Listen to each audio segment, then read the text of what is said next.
Buenas noches, muy buenas noches. Es un gusto darles la bienvenida a este seminario de actualización profesional sobre el tema de del boleto de compraventa y cuestiones jurídicas conexas. Vamos a tener el gusto de escuchar al profesor Marcelo Eduardo Urbaneja. Este seminario es parte del ciclo que organiza habitualmente todos los años la maestría en Derecho Civil Patrimonial de la Universidad Católica Argentina. Acá veo a algunos maestrandos, profesores de la carrera y, bueno, invitados. Así que damos la bienvenida a los que son externos a la UCA y también, por supuesto, nos alegra la presencia de profesores, alumnos, algunos maestrandos que terminaron de cursar y que tienen allí la tarea de terminar su trabajo final integrador. Así que, bueno, como cada mes estas actividades tienen por finalidad, bueno, generar un ámbito de actualización de temas que están en agenda.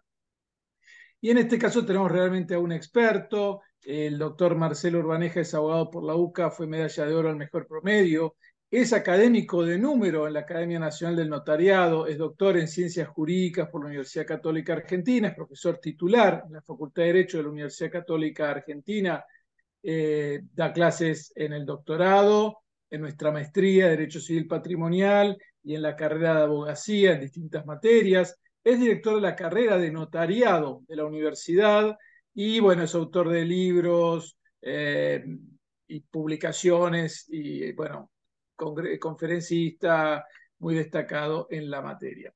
La dinámica del encuentro va a ser: el doctor Urbaneja va a exponer unos 40 minutos y después abrimos a las preguntas. Mientras el doctor Urbaneja expone, tienen los micrófonos cerrados por razones de orden, simplemente. Después, cuando termine la exposición, si hay intervención, las pueden compartir, ya sea por el chat o levantando la mano, y les habilitaremos el micrófono. Así que, bueno, sin más, los dejo con el expositor del día de hoy. Bueno, Marcelo. muchas gracias, Nicolás, muy amable. Un saludo cordial a todos. Veo nombres, caras conocidas y bueno, y al resto, bienvenidos. Un poco Nicolás le puso el marco al asunto, así que no los voy a aburrir mucho. Y simplemente, a ver, tratar de poner el foco en cuál es el norte que traigo hoy. Como la idea no es hacer una clase con el desarrollo, si se quiere, pedagógico propio de grado, ni tampoco anticipar una clase entera que podría ser de cualquiera de los cursos de posgrados, con el ánimo de tratar de salpicar con las ideas actuales de boleto de compraventa, voy directamente a elegir rubros temáticos concretos, que son aquellos sobre los cuales me voy a detener a tratar de desgranar un poco asuntos que a lo mejor no los encontramos tan a menudo en los textos. Así que un poco con ese propósito, ese equilibrio de tener la doctrina y la jurisprudencia a mano y saber cómo actuar. Entre ellos nos vamos a ir manejando. Así que voy a compartir una diapositiva que nos va a servir simplemente de guía, no tiene otro propósito, no van a ver que es simplemente una sola página que tiene la síntesis como idea fuerza, digamos, como para ayudarnos y nada más. Así que, bueno, sin más, vamos a pasar a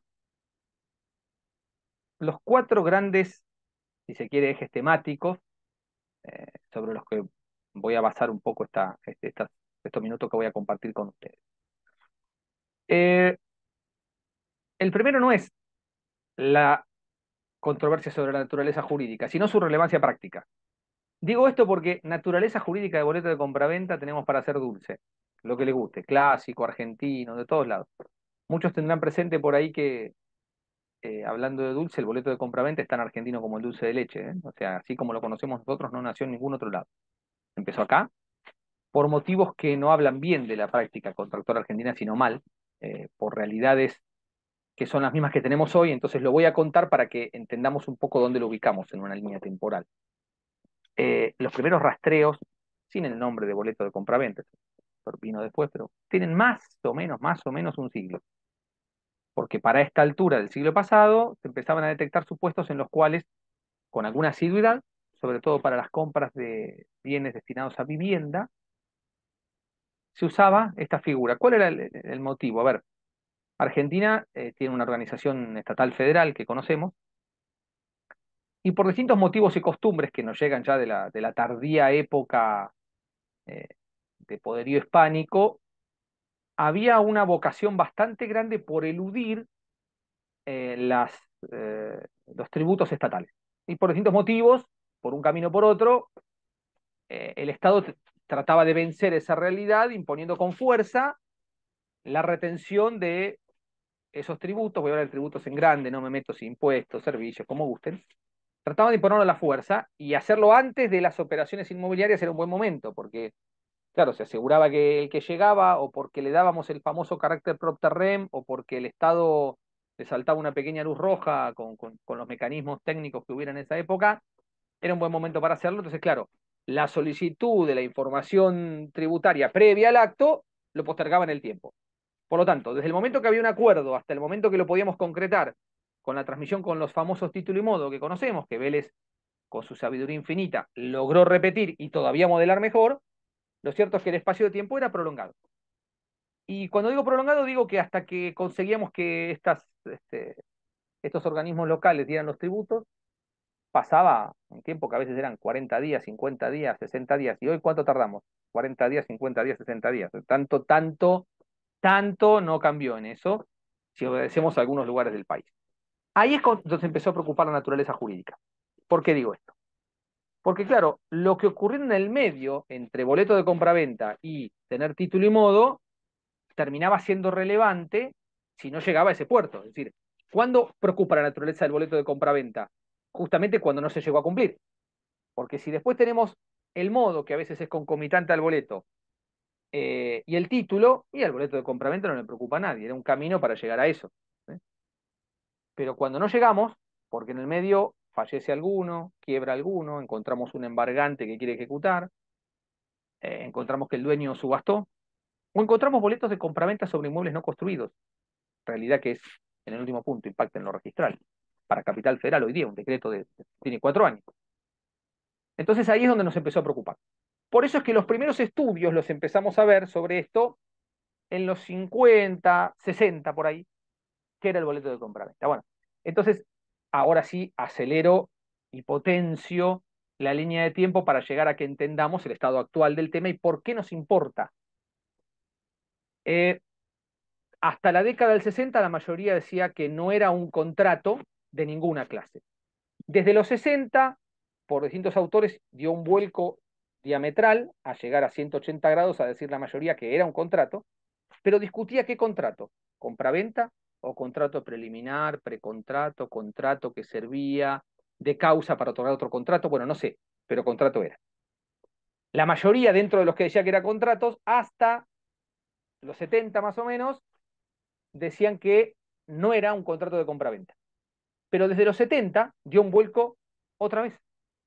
Y doctrina y jurisprudencia desde hace medio siglo, de una manera aplastante, sostienen que es un contrato y que ese contrato es de compraventa. En jurisprudencia esto casi es unánime, porque a veces en los cenáculos académicos pareciera como que afuera se discute igual, no se van a encontrar con un fallo que diga que no es un contrato de compraventa, pero ni por casualidad. Uno de esos y 50 que dicen lo contrario. Suprema Corte, Corte de la Nación, Cámara Civil de Capital. Consecuencias prácticas, entonces, a eso quiero llegar. ¿Por qué lo discutimos? Bueno, tiene repercusiones en distintos ángulos. No importa lo que nos parezca.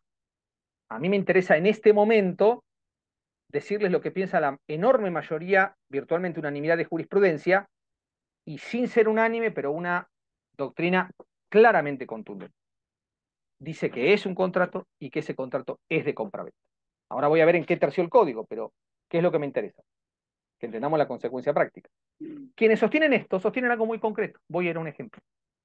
En los boletos de compraventa habitualmente una parte se obliga a entregar, la parte vendedora, en tal fecha, que los gastos correrán de su cargo o solo algunos, o se hará cargo de tales tributos, que el título será perfecto, una serie de obligaciones. Y una de ellas es escriturar dentro de tal plazo, en tal fecha. Parte compradora se obliga a seguramente pagar el precio, salvo que haya pagado todo en ese momento, y a escriturar también en fecha X, y distribuyendo gastos como les parezca. Ahora, voy a ir al ejemplo habitual. El que suele incumplir es la parte vendedora, porque por motivos que no importa considerar ahora, no escritura. A veces tampoco entrega, pero vamos, no escriture. Entonces, el código viejo, con algunos parches ahí, con el avance del tiempo, y el código nuevo, dicen, mire, al régimen general de ejecución de los contratos por incumplimiento, yo hay un contrato al que le doy un régimen especialísimo, boleto de compraventa. Porque en definitiva, el juicio de escrituración es un juicio de cumplimiento de una de las prestaciones de un contrato, que le doy una particularidad, porque, bueno, recordarán un tema ya casi perimido, les diría, eh, pero acerca de que se considera que, como es una obligación de hacer, que no es personalísima, la puede cumplir el juez, y hay un plenario de capital muy conocido. Bueno, cuestión que ya con la reforma del 68 quedó fuera de discusión que ante el incumplimiento de la obligación de escriturar y, por ejemplo, de entregar de parte de la parte vendedora, lo podía hacer el juez. Así que el código viejo con los parches reformatorios posteriores, el nuevo, dicen boleto de compraventa incumplido, tenemos un régimen especial de cumplimiento del contrato ese. Ahora bien, quienes piensan que es un contrato y que es de compraventa, que son casi todos los fallos que conocemos, más la enorme mayoría de doctrina, dicen, cuando el vendedor no entrega, el comprador puede demandar todo lo que falte cumplir. Y lo mismo el vendedor. Cuando el comprador no paga, el vendedor puede demandar todo lo que falte cumplir. ¿Por qué? Y porque es un contrato de las 5 prestaciones, le falta cumplir 3, bueno, demanda las 3. Si pensamos que el boleto de compraventa no es un contrato de compraventa, entonces la consecuencia es que la primera demanda es otorgarlo por la forma correcta, que es la escritura pública. Cuando obtenemos esa, seguimos demandando. Bueno, hace medio siglo que eso no lo van a encontrar. Y lo que pasa es que, ¿por qué nos confundimos? Porque muchas veces la única demanda que queda por el comprador es la escritura. Porque dicen, ya me entregaron, ya pagué todo, los gastos, los puestos, todo lo que usted quiera está bien, solo falta esa. Entonces a alguno le puede dar la impresión que un juez avaló y dijo, ah, mire, van a demandar la elevación del contrato de escritura pública. No, ya está cumplido. Falta este cumplimiento, por eso demando escritura, porque es el único que falta. Ahora, cuando demandan que falta escritura y falta entregar, no encontramos, sino rarísimamente y de una manera absolutamente periférica y marginal, algún fallo que diga un juez, un fallo que un juez haya dicho, bueno, sí, usted primero demanda escritura y una vez que lo cumple, entrega. Así que, nos parezca lo que nos parezca, la realidad, que es la que quiero reflejar, va por ahí. Insólitamente, contra lo que todos pensaban, el código actual, eh, fiel reflejo del desorden y de la manera tan atomizada como se hizo, no fue categórico, porque encontramos algunos artículos que dan pistas para un lado y para otro. Y es muy curioso que los propios autores, cuando publicaban sus respectivos tratados, daban por obvio que dijeron A, no, Z, omega, cambiaron de alfabeto, porque el Tratado de Lorenzetti dice, lo que a mi modo de ver es indudable, el boleto de compraventa en este código es un contrato de compraventa. Nos fuimos a la tesis que en jurisprudencia era virtualmente unánime y en doctrina también. Tratado de Derecho de Familia, dirigido por Aida Kemmelmacher, comentarios de otros autores, pero en fin diciendo, bueno, a propósito del asentimiento y el 470 por ahí que nos habla de los contratos preliminares, dice, no, no, claramente el boleto de compraventa es un contrato preliminar. Bueno, la doctrina que se pronunció fue categórica desde el nuevo código, y a medida que pasa el tiempo es cada vez más. Pongo un ejemplo concreto, Jornada Nacional de Civil 2015, la primera con nuevo código, Bahía Blanca, octubre, eh, discusión acerca de contrato preliminar. Quizás recuerden que en el código los contratos preliminares, al menos una de las especies de ellos, la promesa de celebrar un contrato, tiene un plazo de duración, que la mayoría cree que es caducidad, de 1 año. Si el boleto de compraventa fuera un contrato preliminar, caducaría la acción por su reclamo al año, lo cual además lo haría ridículamente inaplicable para los supuestos donde más se usa, que es la venta de cosa futura. El código, por supuesto, admite contrato sobre objeto futuro. En 2009, porque ahí, claro, ¿qué pasaría? Cuando falta construir y se pacta 5 años, no podrían demandarlo. Bueno, Esto le preocupó a todos los profesores de civil en la jornada aquella, y por unanimidad de cerca de 30 y algo de profesores, el despacho salió que al boleto de compraventa no se le aplica el plazo de caducidad porque no es un contrato preliminar. Con lo cual, apenas entró en vigencia el código, la sacudida doctrinaria fue categórica. No me cuesta mucho disimular que estoy totalmente de acuerdo con esa tesis, creo que además es la correcta, era antes y lo es ahora, pero más allá de lo que nos parezca, otra vez me interesa reflejarles lo que piensa la mayoría. Eh, También es cierto que a veces debemos computar los orígenes de las opiniones, que esto nos va a ayudar un poco a tratar de despejar el hilo de Ariadna este, porque, a ver, si nosotros leemos autores de contratos, la enorme mayoría, con, bueno, el inigualado Guillermo Borda a la cabeza, decía que el boleto de compraventa era un contrato de compraventa. Y por supuesto que había autores, incluso algunos modernos, que en la periferia de ese pensamiento piensan lo contrario. Pero la gran mayoría fue por ese camino, nombré a él como podría nombrar a tanto. En cambio, en derechos reales, la mayoría cree que el boleto de compraventa no es un contrato de compraventa. Claro, entonces hay que hacer algún balance. Yo la primera aclaración que hago es que mi primer amor académico, y sigue siéndolo porque uno eso no lo traiciona, son los derechos reales. Hace 20 años profesor en la UCA y fue la primera materia que di, la que sigo dando. O sea que ahí vendría a ser como un lomo negro para evocar calificaciones de otras épocas. Claramente pienso distinto al resto. También soy profesor de contratos, me parece una materia muy entretenida y además de una vitalidad permanente que nunca se cristaliza. ¿Y por qué entonces ocurre esa mayoría así? ¿Y por qué digo que la enorme mayoría, no obstante esto que parece ser parejo, dice que es un contrato de compraventa? Porque la cantidad de profesores y autores de contrato es 5 veces superior a reales. Vayan a una biblioteca y fíjense cuántos se encuentran. Entonces, eso seguramente motiva esta circunstancia. Ahora, dejo de lado, porque no es el propósito de esta charla, la discusión y los argumentos de un lado u otro. Quiero ir otra vez a que encontremos eh, la realidad y el aspecto, eh, si quieren, sociológico, quizá diquelógico también, a mi modo de ver, pero bueno, eso es una discusión distinta, en la circunstancia que me parece evidente de que, bueno, si van a encontrar con tribunales y van a querer hacer una demanda y van a quedarse sin demandar el cumplimiento de una prestación del boleto porque crean que los van a obligar primero a otorgar escritura, bueno, no, un fracaso.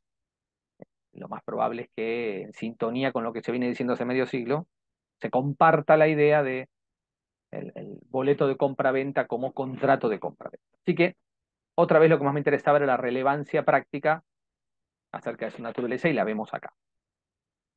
Me voy al segundo punto. Sabemos que este código, y acá creo que con muy buen criterio, casi que destila por todos lados la exigencia de buena fe para protección de derechos en los supuestos en que no se cumple con el rigor formal que nos impone la normativa. Bueno, boleto de compraventa no es la excepción. Para colmo, de compraventa, con lo cual ya tengo título oneroso. Llego al tándem ideal de hace 3/4 de siglo, por lo menos, en Occidente, que es título oneroso más buena fe. Voy a explicar la gravitación y el contenido en los conflictos del comprador por boleto con distintos sujetos. Eso es otro ejemplo de donde tenemos controversias judiciales permanentes. A ver, voy a ejemplificar. Primero pongo los 3 supuestos y después vemos eh, por qué nos importa la buena fe y en qué consiste. El comprador por boleto puede colisionar con otros compradores por boleto. En la jurisprudencia conocemos esos casos. Un vendedor dice, vendo boleto para allá y boleto para allá. Por supuesto, está más que claro que ha cometido un ilícito civil. En el viejo código era estelionato, es código de Vélez. Ha vendido la cosa que ya estaba comprometida a otro, vulnerando las normas del objeto de los contratos.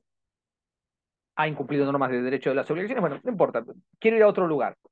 No me voy a parar en el ámbito del deber de responder, que es muy evidente de ese vendedor, sino en el ámbito de los que adquirieron de él. Supongamos 2 compradores por boleto. Entonces, en esa colisión voy a hablar unos minutos. Otra, el comprador por boleto contra acreedores que notaron cautelares. Supongamos que un día un embargante diga, voy a ejecutar, y un comprador por boleto diga, estoy yo. Entonces, ¿quién gana? Y la otra, comprador por boleto contra el que sea titular de un derecho real. Supongamos vendedor que hizo hipoteca para allá y boleto para allá. Ese es otro clásico. Eh, Vamos a empezar a dirimir el tema sabiendo que el código, para ser justos, tiene un artículo. Hay quien dice que no lo tiene, no. En todo caso, que no nos guste el artículo porque en lugar de haber sido pensado exclusivamente para boletos de compraventa, como hay otros, se le ocurrió colocarlo en las normas generales de obligaciones de dar, es otro asunto. Yo no estoy tan seguro que ahí el código esté desenfocado. Lo cierto es que el intérprete no tiene que cometer el mismo error que el autor del código, que es enfocarse en sus artículos. Cuando el código armoniza, la reverencia a esa sistematización. Y acá la tiene. Eh, Hay un artículo 756, prometo ser, como habrán visto hasta ahora, homeopático en dosis de artículos. Tiro 2 o 3 nomás y punto. Y después quiero los conceptos generales. Este artículo, bueno, trata de regular el conflicto que se genera por las personas que del mismo acreedor han recibido el compromiso de dar. Es decir, es una obligación de dar en el cual un deudor se comprometió con dos acreedores. Se obligó hacia allá y se obligó hacia allá. Prestaciones de dar en su objeto, con el mismo, el objeto de la prestación es de dar y del mismo objeto. Este artículo se ocupa cuando son inmuebles, el siguiente cuando son muebles. Y en rigor acá podemos aplicar a muebles registrables, pero me quedo en esto. A ese hay que sumarle uno más. En contratos, uno de los dos específicos de boleto de compra-venta, que es el 1170. 1170. Bien, entonces, entre el 1170, que es específico de boleto contra cautelares, o sea, el punto que acá tenemos en el B, y el 756, que es genérico, obligaciones de dar, que un deudor ha contraído con diversos acreedores respecto al mismo objeto, entre ellos tenemos el panorama claro. Y marco un punto donde los autores en general no lo han comenzado así, o sea, reiteran el orden de prioridades del artículo, que es claro, nos parecerá acertado o no, a mí sí, bueno, podemos discutirlo, pero comienza diciendo que se triunfará cumpliendo esos recaudos siempre que haya buena fe. Entonces, ¿por qué interesa esto? Porque es bastante habitual que digamos que en el conflicto entre uno y otro, por ejemplo, entre dos compradores por boleto, prima aquel que haya comprado primero o aquel que tenga posesión primero. Y en realidad, en todos los supuestos, empieza el código diciendo que tenga buena fe. Con lo cual, vamos a invertir el orden. Es claro el código. Nos hubiera gustado un inciso que dijera, buena fe y después siga con nosotros. Bueno, puede ser, pero el acápite es claro. Y para ser justo, reitera lo que tenía Vélez, que también era claro y que tenía aplicaciones jurisprudenciales. Así que vamos a verlo así. ¿Cómo hace un comprador por boleto para tener buena fe? Y ahí poder empezar a sumar otros requisitos para triunfar frente a lo siguiente. Bueno, y voy a otra vez saltar las argumentaciones para llegar ahí. Me quiero quedar en la doctrina y jurisprudencia preponderantes, que por un camino o por otro culminan en señalar que la buena fe del comprador por boleto, para con eso vencer al resto, es tener dos elementos vitales. Primero, la información del registro de la propiedad. Esto es, si voy a comprar mediante un boleto de compra-venta, bueno, no nos metamos en la naturaleza, voy a adquirir ese derecho que provenga de ahí, necesito tener la información del registro de la propiedad que indique que quien me está vendiendo es el titular y además que no hay gravámenes. No vaya a ser que el informe de dominio me hubiera advertido que hay un boleto de un embargo y yo pretenda triunfar después frente al embargante, que me dirá, señor, yo llegué con mi anotación previamente, así que usted no es un tema de prioridad lo que le falta es buena fe. Se informaba pidiendo un informe al registro y se enteraba.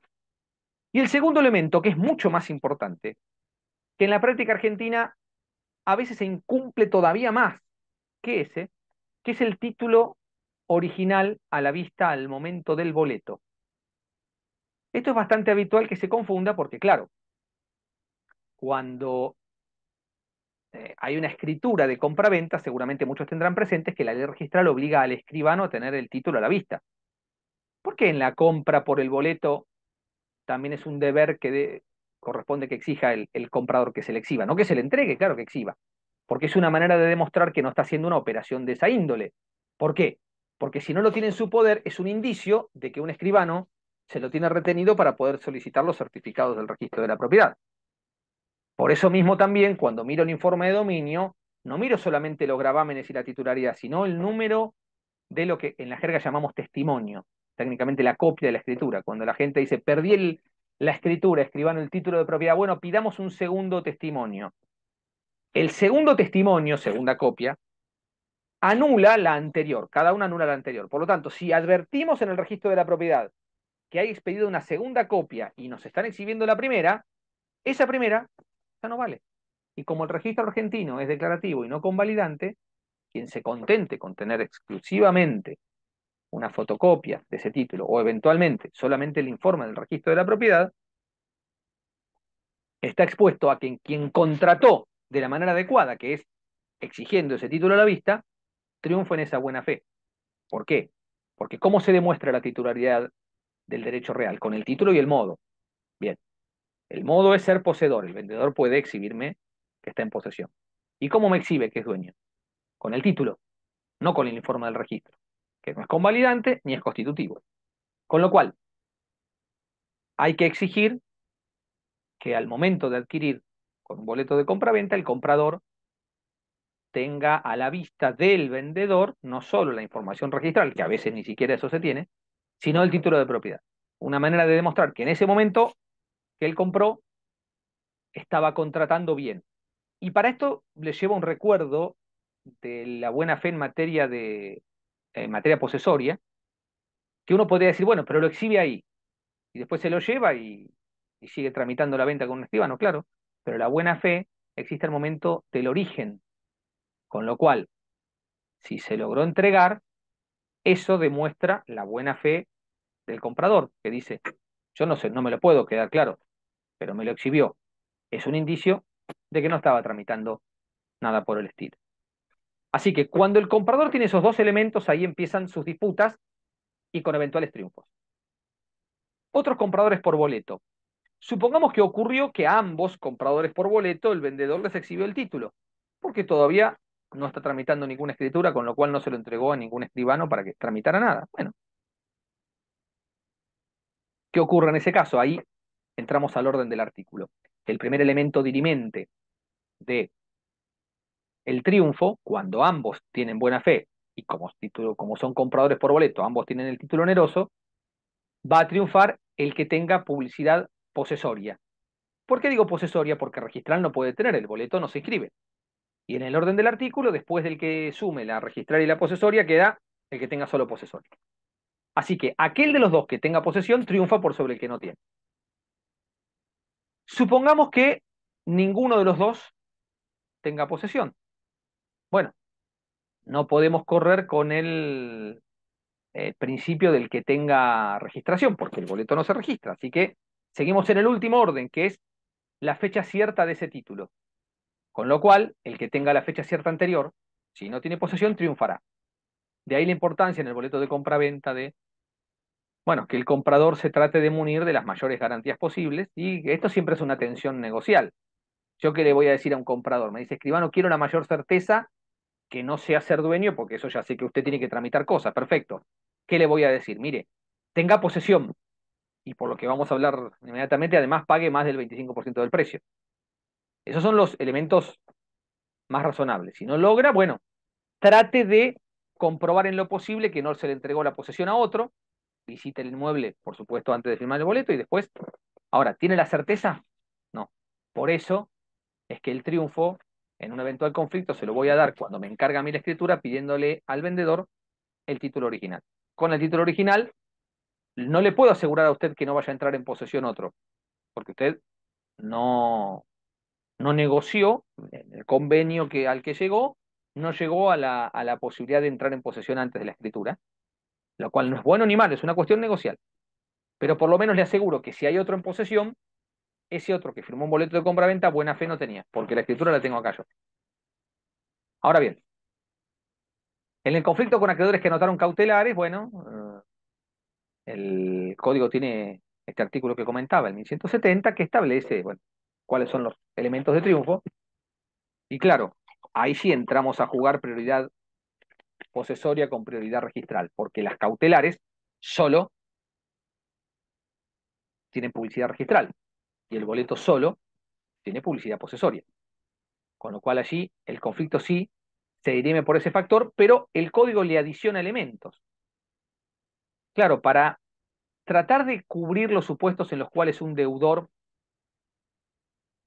se busque alguna persona amiga, un pariente para que aparezca como comprador y entonces disuadir al embargante, el código dice, bueno, queremos fecha cierta y pago del 25% del precio. Con esos elementos le podrá ganar a un embargante que haya llegado a anotar la cautelar después de que se le entregó la posesión a usted. Pero si no tuvo esos elementos, bueno, ya no vamos a darle el triunfo frente a ese embargante. Claro, ¿por qué? No es seguro que si el comprador aparece pagando 25% de precio y con fecha cierta, más estar en posesión, no es seguro que el acto no sea simulado, claro que no. Pero son elementos demasiado concordantes porque además activa la detección impositiva del tema, con lo cual eh, AFIP y AGIP, si fuera capital, ARBA o la demarcación que sea, están en condiciones de cobrar los impuestos que en ese momento hay que pagar, impuestos de sellos, en algún caso el ITI, en algún caso impuesto a las ganancias, es decir, es difícil pensar esta motorización si no va enancada a una operación genuina.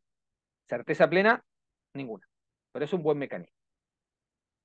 En el conflicto con los titulares de otros derechos reales, bueno, manejamos senderos similares.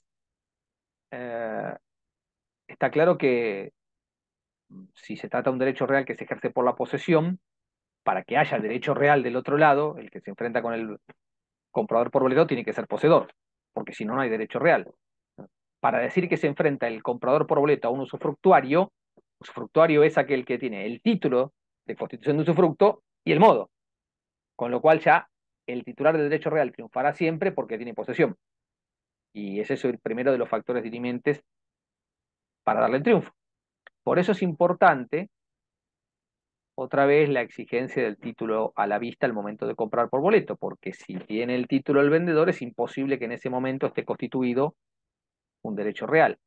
Si el registro de la propiedad no me lo informa, el título lo tiene él y no hay nadie en posesión, el supuesto titular de un derecho real no tiene ninguna oponibilidad, no tiene la posesoria porque no se lo entregaron, no tiene la registral porque no lo escribió y no tiene la cartular porque la escritura la tiene todavía quien supuestamente le transmitió el derecho, con lo cual ahí siempre sería perdidoso. Entonces, colocado nuevamente el comprador por boleto, las mayores certezas se las damos cuando él tiene a la vista al momento de suscribir el boleto el título del vendedor y la información del registro de la propiedad a través de los informes de dominio y de inhibición. Si a todo eso le adiciona que se le entrega posesión y que paga el 25% del precio, tiene todas las cartas de triunfo frente a cualquiera de estas otras figuras que aparecen acá en eventual conflicto. Uno a la par del comprador por boleto, un anotador de cautelar, por ejemplo, embargante, y un titular de derecho real, por ejemplo, el acreedor hipotecario. El impacto en materia sucesoria. Bueno, esto en realidad son principios muy sencillos y muy breves, pero muy confundidos en la práctica. Vamos a ver. Si fallece el vendedor, el cumplimiento del contrato desde la entrega hasta la escrituración la tienen que hacer, por supuesto, sus herederos declarados. Recordamos que el código tiene un principio que nos dice que a los efectos de disponer de bienes registrables necesitamos siempre el dictado de la declaratoria de herederos, es decir, aún para los herederos eh, legítimos, porque eh, para ellos que la investidura es de pleno derecho, el 2337 nos dice sí, pero sobre bienes registrables tiene que tener la declaratoria dictada. Entonces ahí trabaja, por ejemplo, el famoso tracto abreviado, que seguramente muchos conocerán, que la ley registral modela con la pulcritud propia de ella. Uno de los 4 supuestos de tracto abreviado es este: obligaciones suscritas por el causante. Bueno, por supuesto, podría no recurrirse a este sistema, dictar la declaratoria, inscribirla o hacer partición y adjudicar la obligación emergente del boleto a uno de los herederos sin problemas, y bueno, será ese el que cumplirá. Fallecimiento del comprador.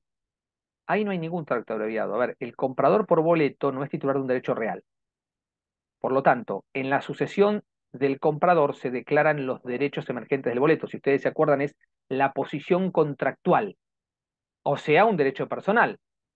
El comprador por boleto no tenía ningún derecho real, por lo tanto, son de resolución absolutamente objetable aquellos juzgados que dicen que se ordene inscribir a nombre del comprador.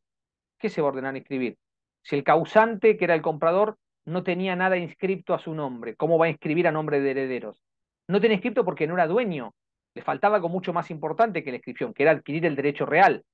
A lo mejor tenía posesión, se le cumplió con el modo, pero no tenía título, le faltaba derecho real. Si hubiera tenido título, ya no era un comprador por boleto, ya era un dueño. Entonces se tramitaba la sucesión de la manera ordinaria que conocemos. Con lo cual, a la muerte del comprador, también precisamos la declaratoria de herederos porque el vendedor debe escriturar a aquellas personas que sean sucesores del causante, claro, del comprador. Y pueden entre los herederos del comprador pactar que en lugar de hijo uno, 2 y 3 como compradores, el adquirente del dominio sea el hijo 2, perfectamente. Pueden llegar por varios caminos. Uno es la partición de la comunidad hereditaria, en donde a este hijo 2 se le adjudica la posición contractual del boleto, a otro le adjudicarán el dominio de una moto, al otro el dominio de un inmueble, y a otro lo compensarán con plata. Ahora, si esto no ocurre, el cumplimiento del contrato es a todas las partes, es decir, a todos los integrantes de la parte compradora, es decir, a todos los herederos. Por ahí recuerdan que es uno de los supuestos que la doctrina con código viejo y nuevo consciente que se trata de las obligaciones eh, de hacer que son indivisibles impropias. ¿Por qué? Porque técnicamente no hay problema en que se le escriture un cuarto, un cuarto, un cuarto, claro. Pero el vendedor dice, o el comprador, bueno, según quien sea el que fallece, dice, espere, que para mí no es lo mismo que me den la cuarta parte por la cuarta parte del dominio por la cuarta parte del precio. Yo puedo demandar completa, de un lado y del otro. Entonces, por eso es que si queremos que se le atribuya a uno solo de los herederos del comprador, bueno, habrá que hacer la partición, sesiones, en fin, la figura jurídica que se quiera con los efectos propios. Y finalmente el impacto registral. Vamos a ver. Boletos de compraventa que se registren por ley nacional hay uno solo, muy inutilizado en casi todo el país, salvo con alguna resonancia en la provincia de Buenos Aires, que es una ley nacional vigente, la ley 14.005. Por ahí recordarán muchos haberla estudiado en contratos, porque más que eso hay muy poco. Una ley de venta de lotes a plazos, de 1950, se basó en una ley bonaerense de la década del 30 de Manuel Fresco, y bueno, para el momento que estuvo la ley era de avanzada. Por ahí lo recuerden porque en contratos se suele nombrar como uno de los supuestos en que la legislación, digamos, le coloca una malla de contención al pacto comisorio. Era una ley que decía, no se puede ejercer, ni siquiera el tácito de aquel momento, cuando la parte compradora dejó de cumplir, pero ya cumplió más de tanto porcentaje. Por ejemplo, cuando ha abonado más del 50% del precio o hecho construcciones que valoren el inmueble más de un 50%. Tiene muchas particularidades. Esa figura protectoria, dice la ley específica que se registra. Eh, Luego, los únicos boletos que se registran son los que dispongan legislación local. Y ahí hay una controversia acerca de si esto es constitucional o no, porque bueno, se busca apoyatura en distintos artículos que no viene al caso, pero quiero reflejar ejemplos concretos. Capital Federal. Hay un decreto que reformó al decreto que reglamenta la ley registral y admite la registración de boletos de compra-venta desde el año 2019 exclusivamente sobre inmuebles en construcción. Entonces, si alguien compra por boleto de compra-venta en Capital Federal la futura unidad 5, y uno mira para arriba y es un pozo de aire, que, ¿por qué? Porque es la futura unidad 5, hoy no hay ni medio ladrillo, el dueño Juan Pérez le vendió a María Sánchez por boleto la unidad 5. Ese boleto María Sánchez lo puede anotar en el registro de la propiedad en la matrícula de Juan Pérez. Esto genera una serie de inconvenientes importantes al lado de las supuestas ventajas.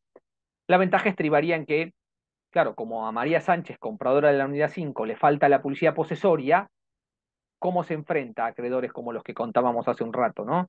Cuando tenga la publicidad posesoria, genial, pero mientras la cosa no exista, ¿qué hacemos con todos los demás? Entonces, se busca que la publicidad registral enerve esas desventajas y trate de balancearlo. Las contras son muchas. porque imaginen ustedes qué ocurre si el inmueble se construye con un alcance distinto y ambas partes están de acuerdo. Los acreedores podrán decir, estamos perjudicados. Caduca esa registración. Eh, ¿Qué pasa si quieren rescindirlo y no lo registran? ¿Eso es un obstáculo para la prosecución de las inscripciones posteriores? Bueno, en fin, deja lugar a muchísimas dudas, pero lo que quiero marcar es que el boleto de compraventa se registra por ley nacional solo con esta que comenté, o bien lo que dispongan legislaciones locales con constitucionalidad por lo menos debatible con la legislación en la mano. Así que bueno, de mi parte, habiendo cumplido los plazos estipulados, quedo a ustedes en lo que quieran que charlemos. Muchísimas gracias, Marcelo, por esta excelente y muy clara exposición, llena de detalles técnicos, pero que demuestran tu manejo, tu solvencia siempre admirable en estas materias.